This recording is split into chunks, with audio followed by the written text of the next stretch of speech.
നമസ്കാരം, ബാങ്ക് സോണിലേക്ക് സ്വാഗതം. ഇന്ന് നമ്മളോടൊപ്പം ശ്രീനിവാസ പൈ സാറാണുള്ളത്. നമസ്കാരം. നമസ്കാരം. നമ്മുടെ പോയ എപ്പിസോഡുകളിൽ കുറച്ച് പ്രേക്ഷകരൊക്കെ കുറച്ച് സംശയങ്ങളൊക്കെ ചോദിച്ചു. നമ്മൾ വാക്ക് കൊടുത്തതാണ്, സംശയങ്ങൾക്ക് ഉറപ്പായി നമ്മൾ മറുപടി നൽകും. തീർച്ചയായിട്ടും. അതിൽ ഏറ്റവും പ്രസക്തമായ ചോദ്യം എന്ന് തോന്നിയ ചില ചോദ്യങ്ങളാണ് നമ്മളിവിടെ പങ്കുവയ്ക്കുന്നത്. ഈ മുദ്ര വായ്പകളെ പറ്റി നമ്മൾ സംസാരിക്കേണ്ടായി. മുദ്ര വായ്പകളിൽ പ്രോജക്ട് റിപ്പോർട്ട് സമർപ്പിക്കുന്നതിനായി ജില്ലാ വ്യവസായ ഓഫീസിൽ പോയാൽ അതിനുള്ള സേവനം ലഭിക്കും എന്ന് നമ്മൾ പറഞ്ഞു. അല്ലാതെ പ്രോജക്ട് തയ്യാറാക്കി കൊടുക്കുന്ന ഏജൻസികളുണ്ട്. അപ്പോ നമ്മുടെ പ്രേക്ഷകൻ ചോദിക്കുന്നത്, ഈ ജില്ലാ വ്യവസായ ഓഫീസിൽ പോയാൽ ഒന്നും നടക്കാൻ പോകുന്നില്ല, അല്ലാതെ ചെയ്യുന്നതായിരിക്കും ബെറ്റർ എന്ന് തോന്നുന്നു. എന്താണ് സാറിന്റെ അഭിപ്രായം? അതില് മുദ്ര 3 രീതിയിലാണ്. ഒന്ന് 50,000 വരെയുള്ളത് ശിശു, 2 50,000 തൊട്ട് 5 ലക്ഷം രൂപ വരെയുള്ളത് കിഷോർ, അത് കഴിഞ്ഞ് 5 ലക്ഷം തൊട്ട് 10 ലക്ഷം വരെയുള്ളത് തരൂർ. ഈ 3 എണ്ണത്തിലും ജില്ലാ വ്യവസായ വകുപ്പിൽ പോയിട്ട് പ്രൊജക്ട് റിപ്പോർട്ട് തയ്യാറാക്കേണ്ട ആവശ്യമില്ല. ചില അടിസ്ഥാന ഘടകങ്ങൾ, എത്ര വർഷത്തേക്കാണോ ഈ ബിസിനസ് നടത്തി ലോൺ തിരിച്ചടയ്ക്കണമെന്ന് ആഗ്രഹിക്കുന്നത്, ആ ഒരു എസ്റ്റിമേറ്റഡ് കാണിച്ചിട്ടാണ് ചെയ്യുന്നത്. അതിൽ 50,000 വരെയുള്ളതിന് ഒരു പ്രൊജക്ട് റിപ്പോർട്ടും കൊടുക്കേണ്ട കാര്യമില്ല. ചിലപ്പോൾ അപ്പം ഉണ്ടാക്കുന്നവരായിരിക്കാം, എന്തെങ്കിലും പലഹാരങ്ങൾ ഉണ്ടാക്കി വിൽക്കുന്ന, അല്ലെങ്കിൽ ചെറിയ മുറുക്കാങ്കട, അങ്ങനത്തെ ഷോപ്പുകളായിരിക്കും. അവർ എഴുതിയാൽ മതി എന്താണെന്നുള്ളത്. അതിന്റെ ലൈസൻസും കൊടുത്തു കഴിഞ്ഞാൽ, ഇപ്പൊ വീടുകളിൽ പോലും ഭക്ഷണം ഉണ്ടാക്കി വിൽക്കുന്നവർ എടുക്കാവുന്നതാണ് 50,000 രൂപ. അതുകൂടാണ്ട് അത് വ്യാപാരം നടത്താൻ മുനിസിപ്പാലിറ്റിയുടെ പഞ്ചായത്തിന്റെ കൂടി ലൈസൻസ് എടുക്കണം. അതുകൂടി ഉണ്ട് കേട്ടോ. അതുകൂടാണ്ട് ഈ 50,000 തൊട്ട് 5 ലക്ഷം വരെ ആണെങ്കിൽ തന്നെയും ഇത് വലിയ കോടിക്കണക്കിനൊന്നും അല്ല ബിസിനസ് തരുന്നില്ല. അതും ചെയ്യാനറിയുന്ന ഇപ്പൊ അക്കൗണ്ട് ചെയ്യുന്ന ആൾക്കാരോട് പറഞ്ഞാൽ അതിനൊരു പ്രൊജക്ട് റിപ്പോർട്ട് തയ്യാറാക്കി കൊടുക്കും. അപ്പൊ പ്രൊജക്ട് റിപ്പോർട്ട് തയ്യാറാക്കുമ്പോൾ നോക്കേണ്ടത് സത്യസന്ധമായിട്ട് എത്ര ബിസിനസ് നടത്താൻ, അല്ലാണ്ട് ബാങ്കിൽ നിന്ന് ലോൺ കിട്ടാനായിട്ട് പ്രൊജക്ട് റിപ്പോർട്ട് തയ്യാറാക്കരുത്. അത് ഈ ജാതക ചർച്ചയ്ക്ക് വേണ്ടിയിട്ട് ജാതകം ഉണ്ടാക്കുന്ന പോലെ ഇരിക്കും. അങ്ങനെ ഉണ്ടാക്കരുത്. സത്യസന്ധമായിട്ട് നിങ്ങളുടെ അനുഭവ സമ്പത്ത് വെച്ചിട്ട് എന്ത് ബിസിനസ് ചെയ്യാൻ പറ്റുമോ അതനുസരിച്ചുള്ള പ്രൊജക്ട് റിപ്പോർട്ട് തയ്യാറാക്കുക. ആ ബിസിനസ് വിജയിപ്പിക്കുന്നുള്ള ദൃഢനിശ്ചയം ഉണ്ടെങ്കിൽ മാത്രമേ ആ പ്രൊജക്ട് റിപ്പോർട്ടുമായിട്ട് പോകാവുള്ളൂ. പിന്നെ 10 ലക്ഷം വരെയുള്ളതും അങ്ങനെ തന്നെയാണ്. പക്ഷേ 10 ലക്ഷത്തിന് മുകളിലുള്ള ലോൺ ആവശ്യമുണ്ടെങ്കിൽ നല്ലത് ടെക്നിക്കലി അതിൽ കുറെ ഘടകങ്ങൾ ചേരുന്നുണ്ട്. കുറെ ഘടകങ്ങൾ ചേരുന്നതുകൊണ്ട് ഈ ജില്ലാ വ്യവസായ വകുപ്പ് അല്ലെങ്കിൽ അതിന്റെ തന്നെ ബ്ലോക്ക് തലത്തിലൊക്കെ വരുന്നുണ്ട്.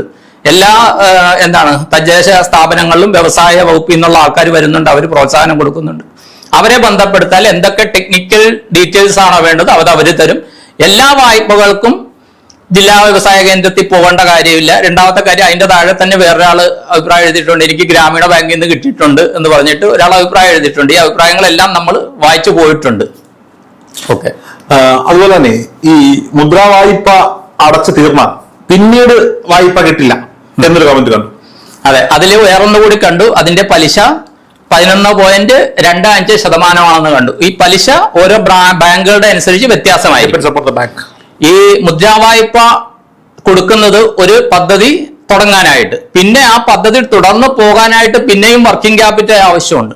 അപ്പോൾ ഒരു കാരണവശാലും മുദ്രാ വായ്പ അത് ഏതെങ്കിലും ബാങ്കിലെ ഉദ്യോഗസ്ഥന്മാര് പറഞ്ഞാൽ അവരുടെ അറിവില്ലായ്മയെന്നേ 28 വർഷത്തെ പരിചയ സമ്പത്ത് വെച്ച് എനിക്ക് പറയാൻ പറ്റുള്ളൂ. കാര്യം എന്താ വെച്ചാൽ, ഒരു വായ്പ എടുത്ത് കൃത്യമായിട്ട് തിരിച്ചടച്ച ആൾക്ക് വായ്പ വേണ്ടെന്ന് പറഞ്ഞാലും നിർബന്ധിപ്പിച്ച് ഇന്ന ചാൻസുകൾ ഉണ്ടെന്ന് പറഞ്ഞ് വായ്പ കൊടുക്കുന്നിടത്താണ് ഒരു മാനേജറുടെ കഴിവിരിക്കുന്നത്. ഇനി വായ്പ കൊടുക്കുക, നിങ്ങളൊരു മുദ്രാ ലോൺ എടുത്ത് വായ്പ തീർന്നു, ഇനി വേണ്ടാന്ന് പറഞ്ഞാൽ ഈ മാനേജർ അല്ലെങ്കിൽ ആ ഓഫീസർ ഒരു ബാങ്ക് സർവീസിന് അർഹനല്ല എന്നേ ഞാൻ പറയുള്ളൂ. കാര്യം എന്താ വെച്ചാൽ, കൃത്യമായിട്ട് അടച്ചവർക്ക് അടുത്ത ലോൺ എന്ത് കൊടുക്കാൻ പറ്റും എന്നാണ് ആലോചിക്കേണ്ടത്. അല്ലാതെ നമ്മള് ബാങ്കിലൊക്കെ വർക്ക് ചെയ്യുന്ന സമയത്ത്, ഞാൻ ബാങ്ക് ചാനലിൽ ഇൻഷുറൻസ് വർക്ക് ചെയ്യുന്ന സമയത്ത് നമ്മൾ കണ്ടിട്ടുള്ള ഏറ്റവും കൂടുതൽ പ്രഷർ വരുന്നത് ഈ ലോൺ വിൽക്കാനാണ്. ലോണും പേഴ്സണൽ ലോണും വിൽക്കാനാണ് ഏറ്റവും കൂടുതൽ പ്രഷർ.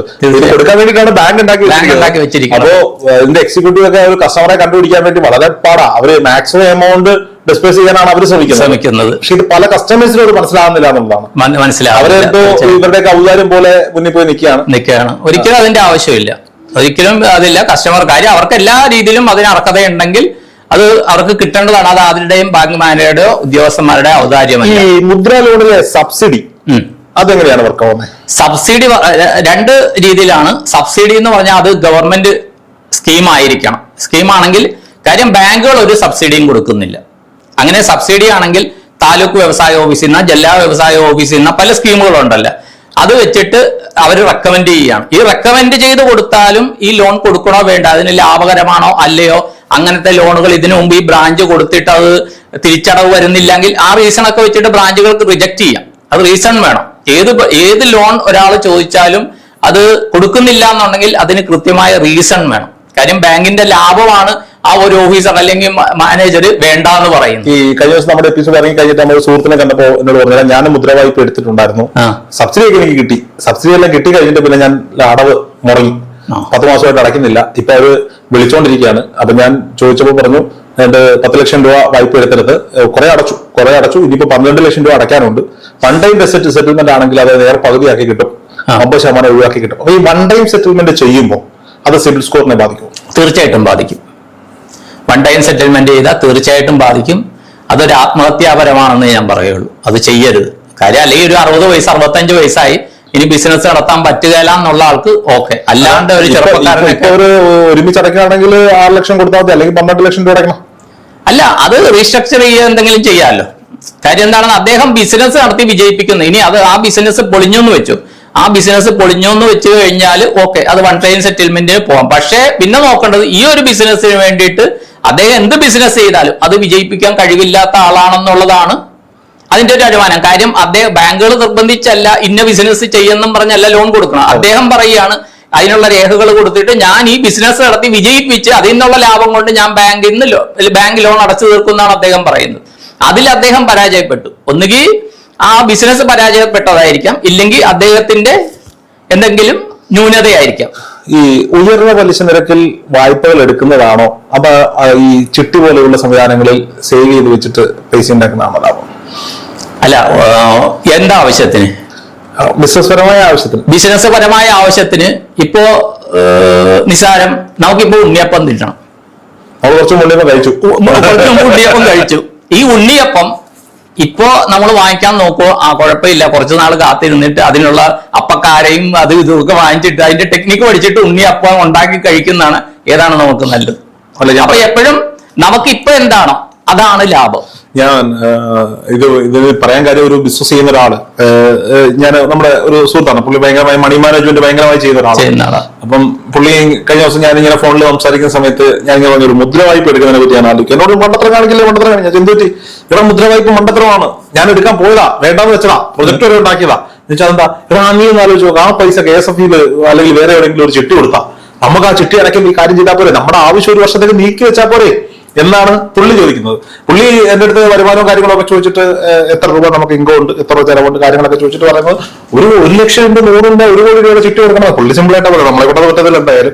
അപ്പോൾ പുള്ളിയുടെ ഒരു അനുമാനത്തിലാണ് പുള്ളി പറയുന്നത് ഈ പറയപ്പെടുന്ന ലോൺ എടുക്കുന്നതിനേക്കാൾ ബെറ്റർ ചിട്ടിയിലൊക്കെ ചേരുന്നതാണ്. ചിട്ടി ഒരു 10 15 അടച്ചു കഴിയുമ്പോൾ അതിൽ നിന്ന് തന്നെ നമുക്ക് ലോൺ എടുക്കാൻ പറ്റും, അവിടെ തന്നെ ലോൺ എടുക്കാൻ പറ്റും എന്നൊക്കെയാണ് അദ്ദേഹത്തിന്റെ ഒരു വാദമുഖങ്ങൾ. അതുകൊണ്ടാണ് ഞാൻ ആ ചോദ്യം ചോദിച്ചത്. പക്ഷേ അദ്ദേഹം ഒരു ബിസിനസ് ചെയ്യാനായിട്ട് ഉള്ള ആ ഒരു ധൈര്യം അദ്ദേഹത്തിന് ഇല്ല എന്നേ പറയുള്ളൂ. കാര്യം എന്താണെന്ന് വെച്ച് കഴിഞ്ഞാൽ ബിസിനസ് ചെയ്യണമെങ്കിൽ റിസ്ക് ആണ്. ഇപ്പൊ സാറ് നടത്തുന്ന ഒരു ബിസിനസ്സാണ്, എന്തും ഒരു റിസ്ക് ആണ്. ആ റിസ്ക് എടുക്കാൻ തയ്യാറുള്ളവൻ മാത്രമേ അതിൽ ഇറങ്ങാവുള്ളൂ.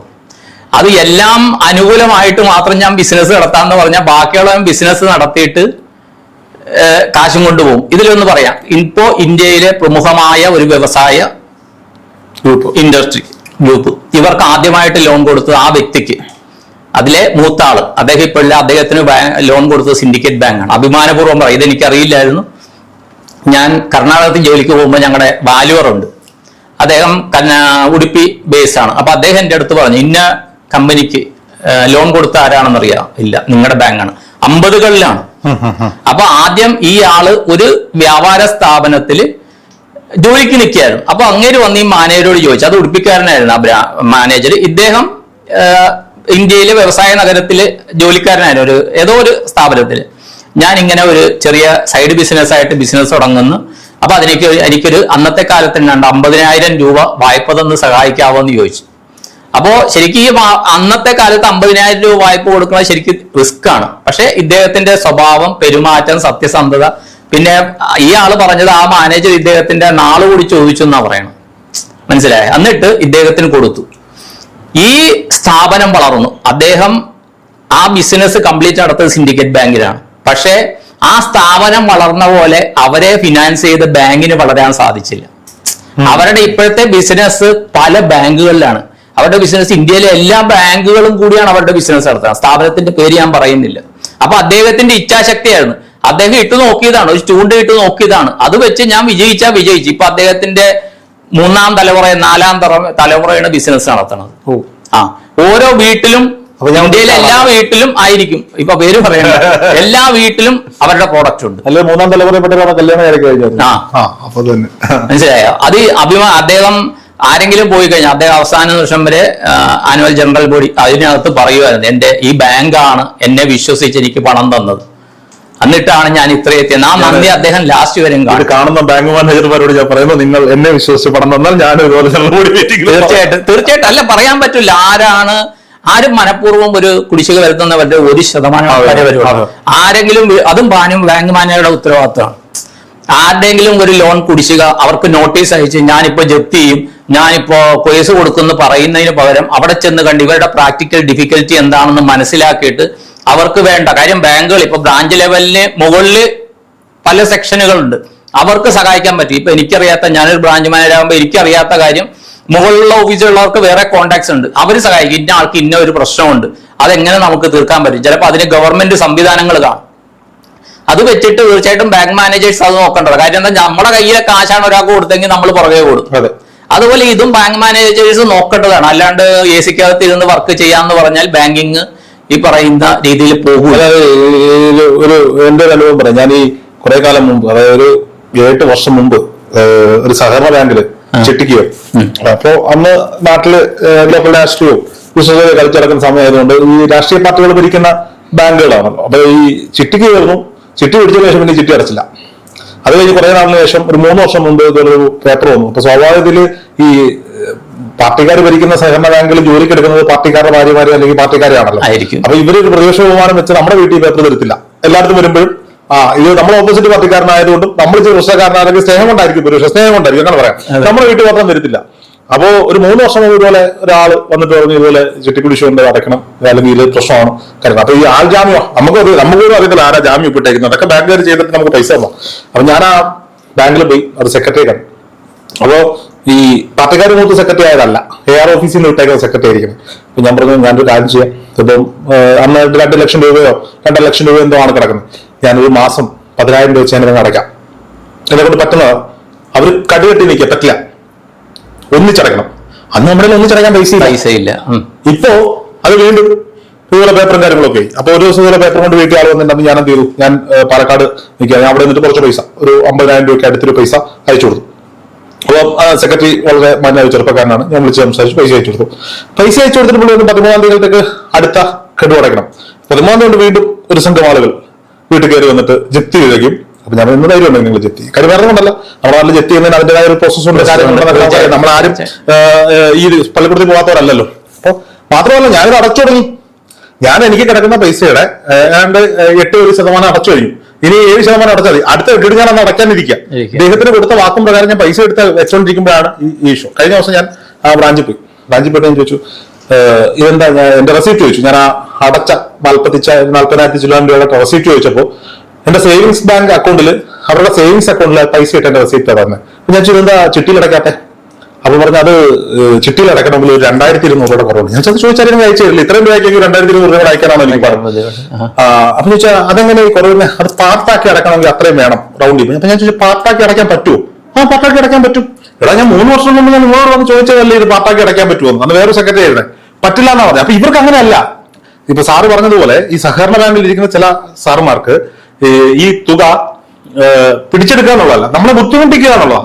ഒരുമിച്ച് വേണം അവർക്ക് പൈസ. അത് ഈ കൊണ്ടുവരുന്ന ഡെപ്പോസിറ്റ് ഒക്കെ ഒരു യുക്തിയില്ലാത്ത ഭരണസമിതി എടുത്ത് അങ്ങോട്ടും ഇങ്ങോട്ടും ഒക്കെ കൊടുക്കും, ലോണായിട്ടും ചിട്ടിയായിട്ടും ഒക്കെ കൊടുക്കും. എന്നിട്ട് ഈ ബാക്കിയുള്ളവനെ യഥാർത്ഥ സഹകാരികളെ ബുദ്ധിമുട്ടിക്കുന്ന ചില സഹകരണ പ്രസ്ഥാനങ്ങളും ബാങ്കിലുണ്ട്. എന്തായാലും ഞാൻ പറഞ്ഞിട്ടുണ്ട്, കുറച്ച് ദിവസങ്ങൾക്കുള്ളിൽ കൂടി വന്ന ഒരു 10-15 ദിവസത്തിനുള്ളിൽ ഞാൻ വൺ ടൈം സെറ്റിൽമെന്റ് ആയിട്ട് അടച്ചു തരും. അവർ ചോദിച്ച പലിശയും ഞാൻ കൊടുക്കും. അത് കഴിഞ്ഞിട്ട് എത്ര പേർക്ക് ഇതിങ്ങനെ കൊടുത്തിട്ടുണ്ടെന്നും എത്ര പേർക്ക് ഈ ചിട്ടിക്കുടിശ്ശിക അവിടെ അടയ്ക്കാനുണ്ടെന്നും അത് ആരൊക്കെയാണെന്നുള്ളത് വിവരാവശ്യം വെച്ച് നമുക്ക് ചോദിക്കാൻ പറ്റില്ല.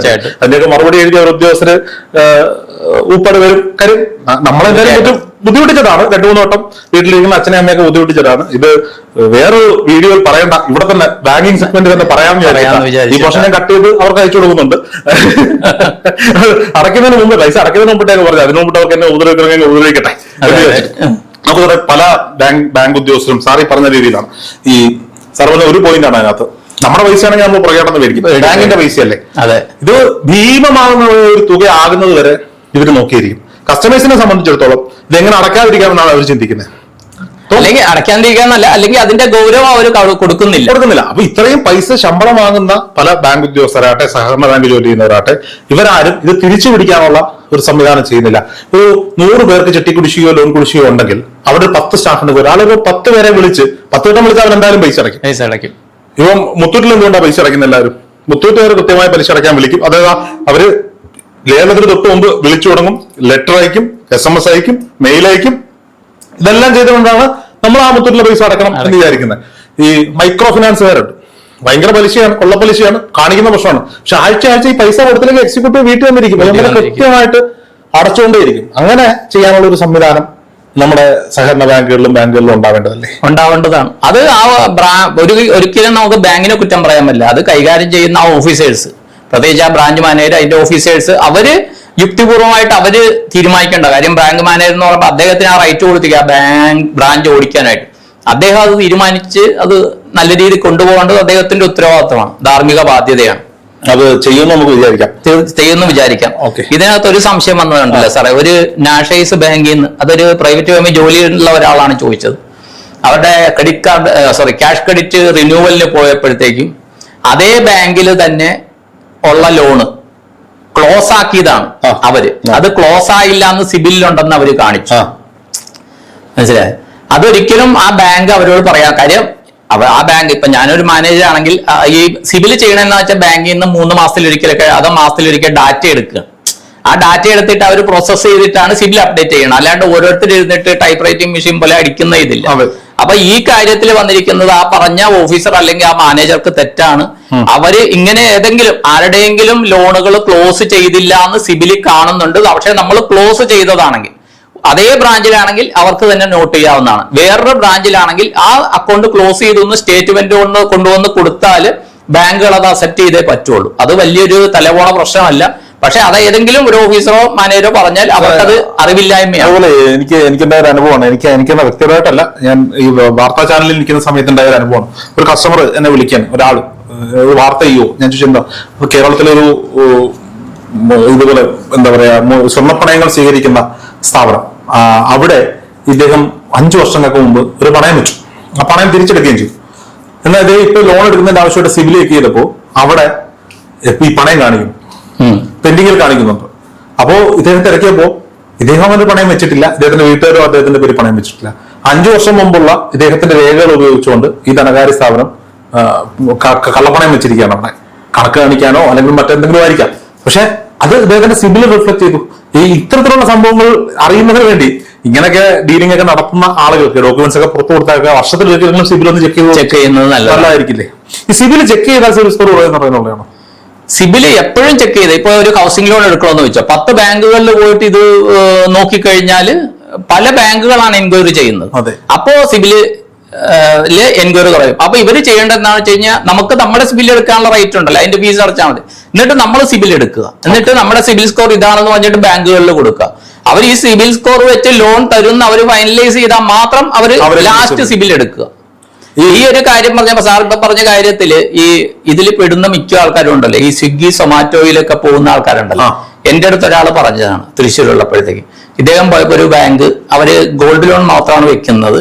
അത് പറഞ്ഞു നിങ്ങളുടെ ആധാർ കാർഡ് ദേവ, ഞങ്ങളുടെ ഗോൾഡിന്റെ ടാർഗറ്റ് അച്ചീവ് ആയില്ല, സ്വർണം ഞങ്ങൾ വെക്കാം, ഞങ്ങൾ തന്നെ സ്വർണം ഇത് ചെയ്യാം എന്ന് പറഞ്ഞു പുള്ളി. അപ്പൊ പുള്ളി നമ്മുടെ അടുത്ത് വന്നപ്പോ ചോദിച്ചു ഇങ്ങനെ. ഞാൻ പറഞ്ഞു ഒരു കാരണവശാലും ചെയ്യരുത്. കാര്യം എന്താ വെച്ചാൽ അവര് നിങ്ങൾ സഹായ മനസ്ഥിതിയോടെ നോക്കും, പക്ഷെ അവര് വെക്കുന്ന സ്വർണം എന്താണെന്നൊന്നും അറിയില്ല. അതിന്റെ ഉത്തരവാദിത്വം ഇദ്ദേഹമാവും. അപ്പൊ ഒരു കാരണവശാലും നമ്മുടെതല്ലാത്ത സാധനങ്ങൾ വെക്കരുത്. ആര് പറഞ്ഞാലും ദയവ് ചെയ്ത്. അതുപോലെ നമ്മുടെ ആധാർ കാർഡോ എന്തെങ്കിലും കൊടുക്കുകയാണെങ്കിൽ അത് ഏതാവശ്യത്തിന് കൊടുത്തു എന്ന് അതിൽ എഴുതി ഒപ്പിട്ട് കൊടുക്കുക. എപ്പോഴും ശ്രദ്ധിക്കുക. ആ ആധാർ കാർഡിന്റെ 2 ഭാഗങ്ങൾ കാണും. അതിന്റെ മധ്യത്തിൽ നന്നായിട്ട് എഴുതുക, ഇത് ഇന്ന ബാങ്കിൽ ഇന്ന ദിവസം ഞാൻ ഇന്ന ആവശ്യത്തിന് സബ്മിറ്റ് ചെയ്തിരിക്കുന്നു, SB അക്കൗണ്ട് ഓപ്പൺ ചെയ്യാൻ, അല്ലെങ്കിൽ KYC അപ്ഡേഷൻ എന്ന് പറഞ്ഞ് ഒപ്പിട്ടിട്ട് ആ ഡേറ്റും എഴുതുക. അതുമേൽ കുറച്ച് കയറി വന്നു എന്ന് പറഞ്ഞ് പ്രശ്നമൊന്നുമില്ല. നമ്മൾ തന്നെ ഇട്ട് കഴിഞ്ഞാൽ അതെല്ലാരും ശ്രദ്ധിക്കുക. ആവശ്യക്കാരനത് വൈകിട്ട് ഇട്ടിട്ട് ഫോട്ടോ എടുത്തെടുക്കും, ആവശ്യക്കാരനത് പ്രിന്റ് ഔട്ട് എടുത്തിട്ട് വൈകിട്ട് മേടിച്ചിട്ട്. പക്ഷെ എന്നാലും നമുക്ക് പിന്നെ നാളെ പറയാം. പക്ഷെ ചിലര് വെറുതെ ഈ ചില ഈ കോപ്പി എടുക്കുന്നവരൊക്കെ ഇങ്ങനെ എടുത്തിട്ട് ബൾക്ക് കൊടുക്കുന്നു എന്നൊക്കെ ഇപ്പൊ അതൊക്കെ കുറെ ബാൻ ചെയ്തു. അത് ഗൂഗിൾ പേ, ഫോൺ പേ പോലെയുള്ള ആപ്ലിക്കേഷൻ നമുക്ക് സിം സ്കോർ ചെക്ക് ചെയ്യാൻ പറ്റും. പക്ഷെ അത് കറക്റ്റ് അല്ല. അത് ആ ഡാറ്റ എന്ന് വരെയാണ് അവിടെ ഉള്ളത് അത് വെച്ചാണ് കിട്ടണം. അല്ല, ഞാൻ പറയാൻ കാര്യം, നമ്മളിങ്ങനെ ഇടയ്ക്കിടയ്ക്ക് ചുമ്മാ ഈ സിം സ്കോർ ഗൂഗിൾ പേയിലൊക്കെ ചെക്ക് ചെയ്യും. പക്ഷെ ആ കാണിക്കുന്ന സ്കോർ അല്ല. അത് കാണിക്കുമ്പോൾ നമുക്ക് ഭയങ്കര സന്തോഷമാണ്, ഹെവി സ്കോറാ. പക്ഷെ നമ്മൾ ഒരു വണ്ടി എടുക്കാൻ വേണ്ടി ചെക്ക് ചെയ്തപ്പോഴാണ് അതിൽ നിന്ന് ഒരു 10-30 പോയിന്റ് കുറവാണ്. ആ വലിയ നിഗൂഢമായ സത്യത്തെ അതെ അവരുടെ ഇത് സിബിൽ സ്കോർ കറക്റ്റ് ആയിരിക്കില്ല. അങ്ങനെയാണെങ്കിൽ ഏതെങ്കിലും അക്കൗണ്ടിങ് സ്ഥാപനത്തിൽ ഇപ്പോ അതിന്റെ ലൈസൻസ് ഉള്ള ആൾക്കാരുണ്ട്. ഈ പറയുന്ന ഈ ജിപേ അവര് കാശുണ്ടാക്കാനായിട്ടാണ് ഇത് ചെയ്യുന്നത്. അപ്പോ അക്കൗണ്ടിങ് സ്ഥാപനങ്ങളുണ്ടല്ലോ, അവർക്ക് അതിന് ഇതെടുത്ത് കാണും, അവരുടെ അടുത്ത് ചെക്ക് ചെയ്യാണ് നല്ലത്. അത് കറക്റ്റ് ആയിട്ടുള്ളത് കിട്ടും. ശരി, അപ്പം വീണ്ടും ഒരു എപ്പിസോഡിൽ കാണാം. അതെ.